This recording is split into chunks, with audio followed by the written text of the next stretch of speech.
नमस्कार, मी अश्विनी मराठी स्पेशल किचनमध्ये मी तुमचे मनापासून स्वागत करते. आज आपण करणार आहोत संक्रांत स्पेशल तिळगुळाचे लाडू. तर संक्रांत जवळ आली की सगळ्यांच्याच घरी तिळगुळाचे लाडू बनतात. पण कधी-कधी हे लाडू कडक होतात किंवा पाक बिघडतो किंवा लाडू वळतासुद्धा येत नाहीत किंवा ते कडक होतात, दाताने तुटतात, तुटत नाहीत. तर अशा वेळेला मी ही रेसिपी तुमच्यासाठी आणलेली आहे. अगदी मऊसूत आणि खुसखुशीत हे लाडू तयार होतात. तर ही रेसिपी तुम्ही व्हिडिओ स्किप न करता संपूर्ण पहा. तर त्यासाठी मी इथे 1 वाटी तीळ घेतलेले आहेत. हे अनपॉलिश्ड किंवा गावरान तीळ आहेत. तर हे स्वच्छ निवडून मी 1 वाटी घेतलेली आहे. साधारणपणे 200 ग्रॅम हे तीळ आहेत. त्याचबरोबर त्याच वाटीच्या प्रमाणानुसार मी इथे गूळ घेतलेला आहे. हा देखील गूळ 200 ग्रॅम आहे. जेवढे तीळ असतील तेवढाच गूळ आपल्याला इथे वापरायचा आहे. त्याचबरोबर 50 ग्रॅम शेंगदाणे घेतलेले आहेत, म्हणजे साधारणपणे पाववाटी शेंगदाणे घ्यायचे आहेत आणि 1 चमचा साजूक तूप.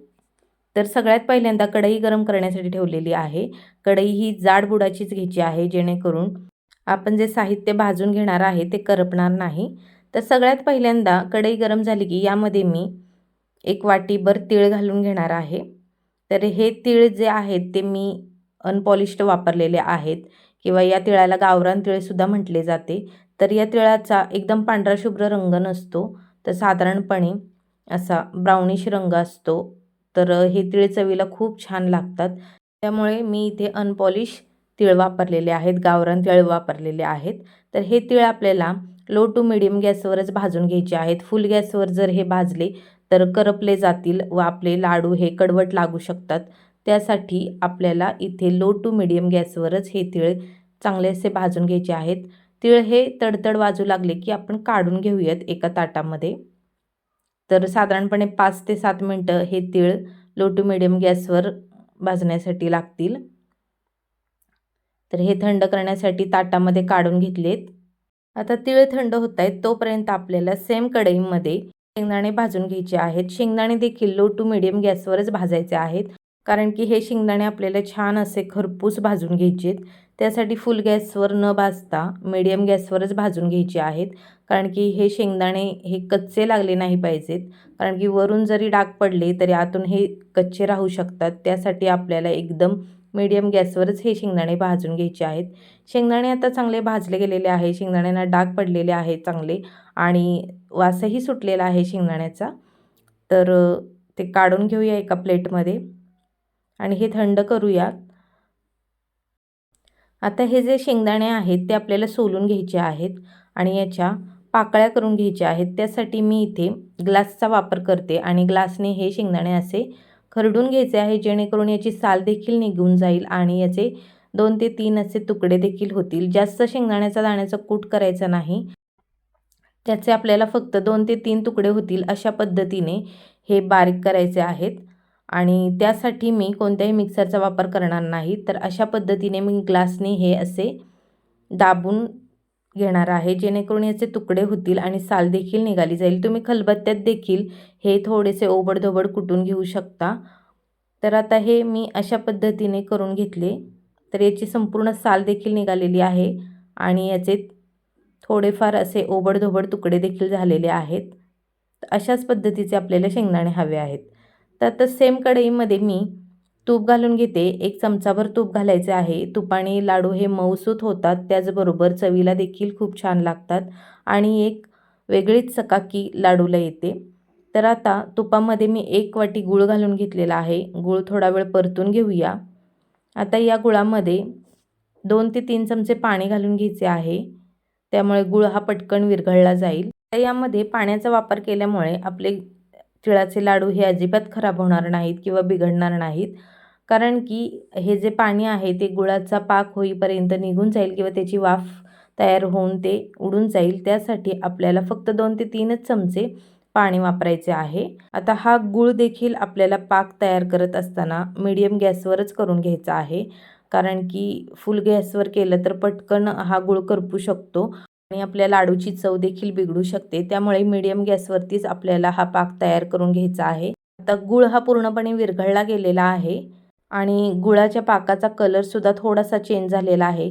तर आता एका वाटीमध्ये पाणी घेऊन हा पाक थोडासा टाकून घ्यायचा आहे आणि 1-2 सेकंदानंतरच आपल्याला हे बोटाने बघायचं आहे, कारण की लगेच पाण्यात टाकल्या हे कळणार नाही की गोळी तयार झाली आहे की नाही. त्यामुळे 1-2 सेकंदानंतर आपण पाहूया. तर अजून पाक हा तयार झालेला नाही. अगदी पातळ चिकटसर पाक तयार झालेला आहे.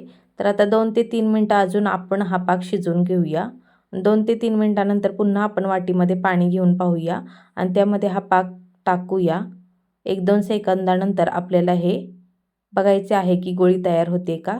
तर आता हा पाक जमू लागलेला आहे आणि हा पाक चिकट झालेला आहे पूर्ण. याची गोळीसुद्धा तयार होते.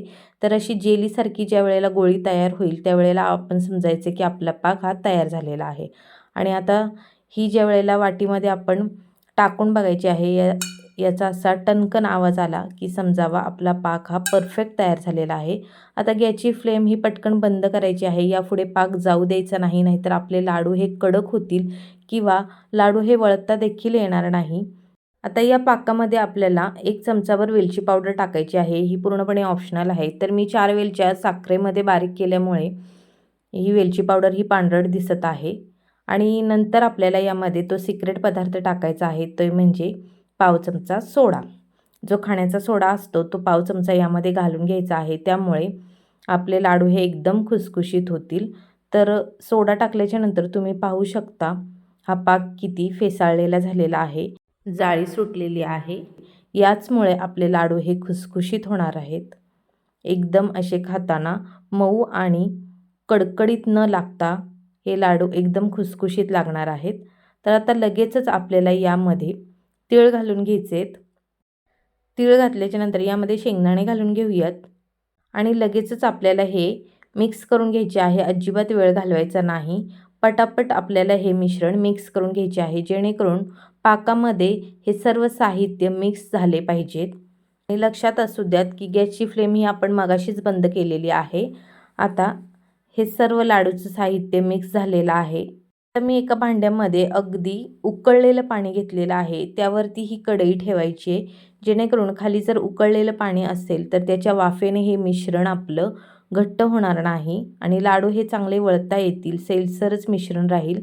तुम्ही पाहू शकता अशा पद्धतीने आपले हे मिश्रण तयार झाले पाहिजे, जेणेकरून लाडू अगदी व्यवस्थित तयार होतील. इथे मी एका ताटाला तूप लावून घेतलेले आहे, जेणेकरून हे लाडूचे जे मिश्रण आहे ते चिकटणार नाही ताटाला. तर असे लाडू जेवढे वळतील तेवढा भाग आपल्याला या ताटामध्ये काढून घ्यायचा आहे, 1-1 चमचाभर. याच्यामुळे काय होईल की आपल्या हाताला चटके लागणार नाही. हे जे लाडूचे मिश्रण आहे ते थोडेफार थंड होईल आणि लाडू चांगले असे वळता येतील. त्यासाठी आपल्याला हे चमच्याने असे वेगवेगळे भाग करून घ्यायचे आहेत आणि ताटामध्ये काढून घ्यायचे आहेत. आता हे सर्व भाग मी काढून घेतलेले आहेत. आता हाताला पाणी लावूया आणि लाडू वळण्यासाठी घेऊयात, जेणेकरून हाताला आपल्याला चटके लागणार नाही.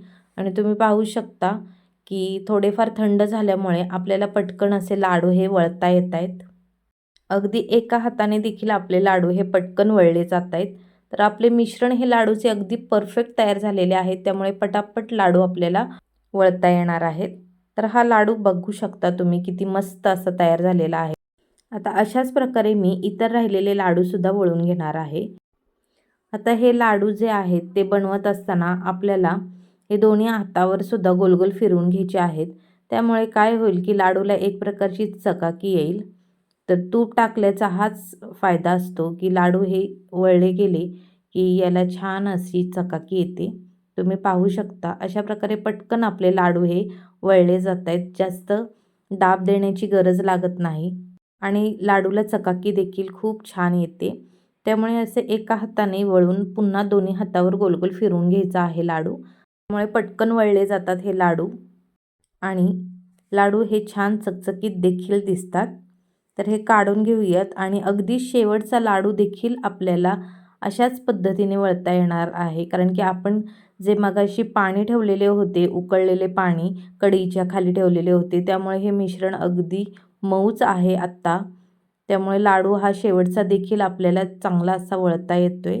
तुम्ही पाहू शकता. अशाच पद्धतीने सगळे लाडू आपले तयार झालेले आहेत. अजिबात मिश्रण वाया गेलेले नाही. ह्या पद्धतीने जर तुम्ही लाडू बनवाल तर अगदी परफेक्टच लाडू तयार होतील. हे मी 100% खात्री देऊन सांगते. तर हे असे प्रमाण आणि अशी योग्य पद्धत जर तुम्ही वापरली तर तुमचे लाडू देखील अगदी मऊसूत आणि खुसखुशीत तयार होतील. अजिबात लाडू हे कडक होणार नाहीत.